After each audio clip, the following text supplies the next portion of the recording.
नमस्कार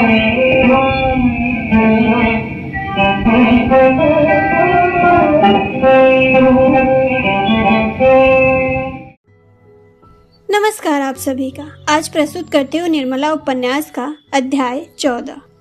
तीनों बातें एक ही साथ हुई। निर्मला ने कन्या को जन्म दिया, कृष्णा का विवाह निश्चित हुआ और मुंशी तोताराम का मकान नीलाम हो गया। कन्या का जन्म तो साधारण बात थी, यद्यपि निर्मला की दृष्टि से यह उसके जीवन का सबसे महान घटना थी। लेकिन शेष घटनाएं असाधारण थी। कृष्णा का विवाह ऐसे संपन्न घराने में क्यों कर ठीक हुआ? उसकी माता के पास तो दहेज के नाम की कौड़ी भी न थी, और इधर बुढ़े सिन्हा साहब जो पेंशन लेकर घर आ गए थे, बिरादरी में लोभी मशहूर थे। वह अपने पुत्र का विवाह एक ऐसे दरिद्र घराने में करने पर कैसे राजी हुए? किसी को सहसा विश्वास न आता था। इससे भी बड़ी आश्चर्य की बात मुंशी जी के मकान का नीलाम होना था। लोग मुंशी जी को लखपति नहीं तो बड़े आदमी आवश्यक समझते थे। उनका मकान कैसे नीलाम हुआ? बात यह थी कि मुंशी जी ने एक महाजन से कुछ रुपए कर्ज लेकर एक गांव रहन रखा था।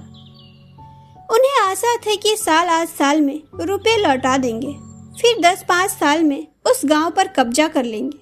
वह जमींदार असल और सूद के कुल रुपए अदा करने में असमर्थ हो जाएगा। इसी भरोसे पर मुंशी जी ने यह मामला किया था। गांव बहुत बड़ा था, 400-500 रुपए नफा होता था, लेकिन मन की सोची मन में ही रह गई। मुंशी जी दिल को बहुत समझाएं, पर भी कचहरी न जा सके। पुत्र शोक ने कोई काम करने की शक्ति ही न छोड़ी। कौन ऐसा शून्य हृदय पिता है जो पुत्र के गर्दन पर तलवार चलाकर चित्त को शांत कर ले? महाजन के पास जब साल भर तक सूद न पहुंचा और न उसके बार बार बुलाने पर मुंशी जी उसके पास गए, यहाँ तक कि पिछली बार उन्होंने साफ साफ कह दिया कि हम किसी के गुलाम नहीं हैं, साहू जी जो चाहे करे, तब साहू जी को गुस्सा आ गया। उसने नासिल कर दी। मुंशी जी पैरवी करने भी न गए। एकाएक डिग्री हो गई। यहाँ घर में रुपए कहाँ रखे थे? इतने ही दिनों में मुंशी जी की साख भी उड़ गई थी। वो रुपए का कोई प्रबंध न कर सके। आखिर मकान नीलाम पर चढ़ गया। निर्मला शौर में थी। यह खबर सुनी तो कलेजा सन्न सा हो गया। जीवन में कोई और सुख न होने पर भी धन भाव की चिंताओं से मुक्त थी। धन मानव जीवन में अगर सर्व प्रधान वस्तु नहीं तो वह उससे बहुत निकट की वस्तु आवश्यक है।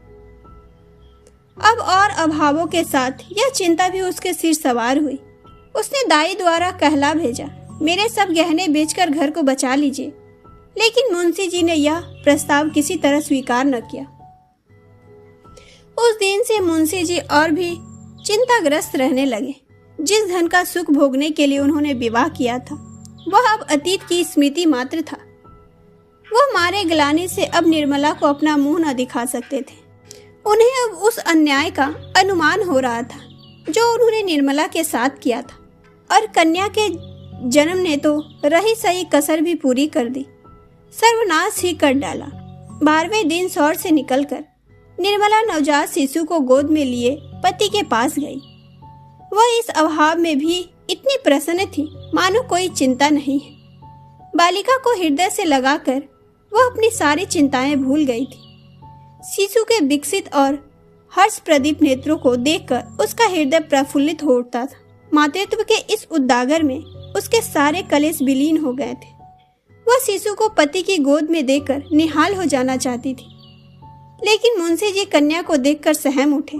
गोद में लेने के लिए उनका हृदय हुलसा नहीं, पर उन्होंने एक बार उसे करुण नेत्रों से देखा और फिर सिर झुका लिया। शिशु की सूरत मनसाराम से बिल्कुल मिलती थी। निर्मला ने उनके मन का भाव कुछ और ही समझा। उसने सद्गुण स्नेह से लड़की को हृदय में लगा लिया, मानो उनसे कह रही है, अगर तुम इसके बोझ से दबे जाते हो तो आज से मैं इस पर तुम्हारा साया भी न पड़ने दूंगी। जिस रत्न को मैंने इतनी तपस्या के बाद पाया है, उसका निरादर करते तुम्हारा हृदय फट नहीं जाता। वह उसे क्षण शिशु को चिपकाए हुए अपने कमरे में ले चली और देर तक रोती रही। उसके पति की इस उदासीनता को समझने की जरा भी चेष्टा न की, नहीं तो शायद वह उन्हें इतना कठोर न समझती। उसके सिर उत्तरदायित्व का इतना बड़ा भार कहाँ था जो उसके पति पर आ पड़ा था। वह सोचने की चेष्टा करती तो क्या इतना भी उसकी समझ में नहीं आता। मुंशी जी को एक ही क्षण में अपनी भूल मालूम हो गई। माता का हृदय प्रेम में इतना अनुरक्त रहता है कि भविष्य की चिंता और बाधाएं उसे जरा भी भयभीत नहीं करती। उसे अपने अंतःकरण में एक अलौकिक शक्ति का अनुभव होता है जो बाधाओं को उसके सामने परास्त कर देती है। मुंशी जी दौड़ते हुए घर में आए और शिशु को गोद में लेकर बोले, मुझे याद आती है, मनसा भी ऐसा ही था, बिल्कुल ऐसा ही। निर्मला, दीदी जी भी यही कहती है। मुंशी जी, बिल्कुल वही बड़ी बड़ी आंखें और लाल लाल होठ हैं। ईश्वर ने मुझे मनसा राम को इस रूप में दे दिया। वही माथा है, वही हाथ पाँव। ईश्वर तुम्हारी लीला अपार है। सहसा रुक्मणी भी आ गई। मुंशी जी को देखते ही बोली, देखो बाबू, मनसा राम है कि नहीं? वही आया है। कोई लाख कहे मैं ना मानूंगी, साफ मनसा राम है। साल भर के लगभग हो भी तो गए हैं। मुंशी जी, बहन, एक एक अंग जो मिलता है, बस भगवान ने मुझे मेरा मनसा राम दे दिया। शिशु से कहे, क्यों रे, तू मनसा राम ही है, छोड़कर जाने का नाम न लेना, नहीं तो खींच लाऊंगी। कैसे निठुर होकर भागे थे, आखिर पकड़ लाया कि नहीं? बस कह दिया, अब मुझे छोड़कर जाने का नाम न लेना। देखो बहन कैसे टुकुर टुकुर ताक रही है। उसी क्षण मुंशी जी ने फिर से अभिलाषाओं का भवन बनाना शुरू कर दिया। मोह ने उन्हें फिर संसार की ओर खींचा। मानव जीवन तू कितना क्षण भंगुर है, तेरी कल्पनाएं कितनी दीर्घायु।